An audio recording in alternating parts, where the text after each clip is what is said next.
Hello viewers, আসসালামু আলাইকুম। কি অবস্থা সবার? আশা করি সবাই ভালো আছে। আজকে আমরা তৈরি করব গরুর মাংসের কালাভুনা রেসিপি। তো চলুন কথা না বাড়িয়ে কালাভুনা তৈরির প্রসেসটি শুরু করা যাক। প্রথমে আমি একটি পাত্রের মধ্যে 4 কেজি গরুর মাংস নিয়েছি। এবার এর মধ্যে দিয়ে দিব প্রয়োজনীয় মশলাগুলো। প্রথমে আমি দিয়ে দিচ্ছি হলুদের গুঁড়ো, মরিচের গুঁড়ো, দিয়ে দিচ্ছি জিরা ধনিয়া, আদা রসুন বাটা, কাঁচা মরিচ, কাঁচা পেঁয়াজ, দিয়ে দিলাম পেঁয়াজ বেরেস্তা, তার সঙ্গে দিয়ে দিচ্ছি দারচিনি, তেজপাতা এবং এলাচ, দিয়ে দিলাম টক দই, সস, স্বাদ মতো লবণ এবং সরিষার তেল।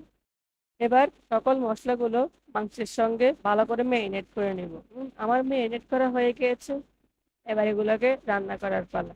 মাংস সহ পাত্রটিকে চুলায় বসিয়ে ঢাকনা দিয়ে ঢেকে দিলাম। কিছুক্ষণ পরে ঢাকনা উঠালে দেখা যাবে মাংসের ভেতর থেকে অনেক পরিমাণে পানি বেরিয়ে আসবে। এবার মাংসগুলোকে ভালো করে নেড়ে দিচ্ছি এবং তার সঙ্গে আবার ঢাকনা দিয়ে ঢেকে দিব। কিছুক্ষণ পর পর বারবার নাড়তে থাকবো যেন মাংসগুলো পাত্রের সঙ্গে লেগে না যায়। কয়েকবার একই প্রসেস বারবার করলে দেখা যাবে সময়ে মাংসের পানিগুলো শুকিয়ে আসছে। যখন মাংস থেকে সকল পানি ভালোভাবে আলাদা হয়ে যাবে, তৈরি হয়ে যাবে আমাদের গরু মাংসের কালাভুনা। এবার খুব সহজেই এটাকে আপনারা পরিবেশন করতে পারবেন এবং আপনার পরিবারের সঙ্গে উপভোগ করতে পারবেন। আশা করি ভিডিওটি আপনাদের কাছে ভালো লেগেছে। দেখা হচ্ছে নতুন আরো একটি রেসিপি নিয়ে।